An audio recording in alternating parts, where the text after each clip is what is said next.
নমস্কার বন্ধুরা, সবাই কেমন আছেন? আমার ট্রাক ব্লগে আপনাদের সবাইকে প্রথমবারের মতো স্বাগত জানাচ্ছি। আমি যাচ্ছি ত্রিপুরার একটি গ্রামে ট্রাক নিয়ে, মাল নিয়ে।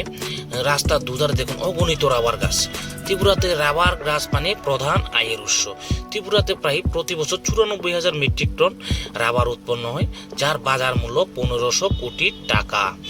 ভারতে সবথেকে বেশি রাবার উৎপন্ন হয় কেরালায়, দ্বিতীয়ত সবচেয়ে বেশি রাবার উৎপন্ন হয় ত্রিপুরা রাজ্যে। ত্রিপুরাতে জিডিপিতে অনেকটাই অবদান হয়তো আমাদের রাবারকে নিয়ে আসে, এটা বললে ভুল হবে না। ওরে বাবা, এটা কি! জীবনে অনেক কিছু হোম ডেলিভারি দেখেছি, শার্ট প্যান্ট জামা কাপড় জুতা খাবার, কিন্তু এভাবে ঘর হোম ডেলিভারি এই জীবনে প্রথমবার দেখলাম। এই সম্বন্ধে আপনাদের অভিজ্ঞতা কি নিশ্চয় জানাবেন। আমি কোনোদিন এভাবে ঘর হোম ডেলিভারি আমি দেখিনি ভাই।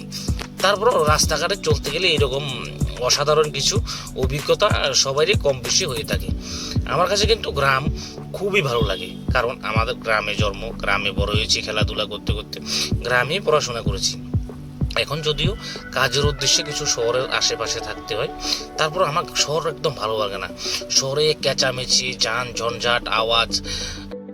গ্রাম মানে প্রকৃতির কোলে বসে আপনি মন ভরে শ্বাস নিতে পারবেন, কিন্তু শহরে সেটা গাড়ির ধোঁয়া, কলকারখানা ধোঁয়া, ড্রেনের বাজে গন্ধ, সেটা সম্ভব না। গ্রাম মানে একটা অসাধারণ একটি অভিজ্ঞতা, যেটা শহরে কখনো সম্ভব হবে না। শহর মানে এটাই, আপনি সব কিছু হাতের কাছে পেয়ে যাবেন টাকা দিলে।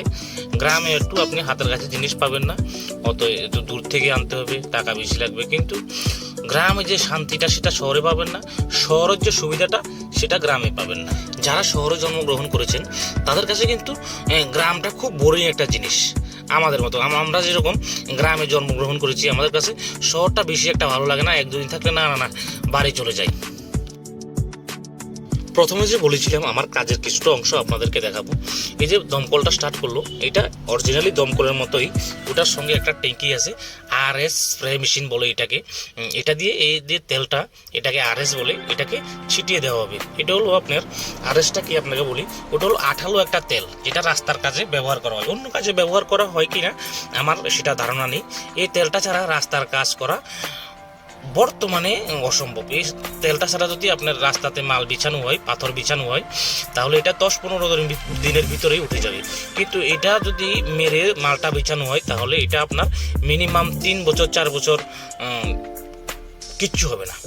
এই যে পেপার মেশিন ট্যান্ডম মেশিন ছাড়াও বড় রাস্তার কাজ বর্তমানে অসম্ভব। এটা হলো পেপার মেশিন, এটা দিয়ে পাথরগুলো সঠিকভাবে সঠিক মাপে বিছানো হয়। আর এটা হলো ট্যান্ডম মেশিন, এটা দিয়ে আপনার মালগুলো চাপানো হয়। আগে তো 3 চাকা লোলার মেশিন ছিল, এখন এটা আর ব্যবহার হয় না, এটা এখন পুরনো হয়ে গেছে। এই মেশিনটা দিয়ে এখন মালগুলো চাপানো হয়। ও দেখেন, ও আমাকে স্যালুট করছে।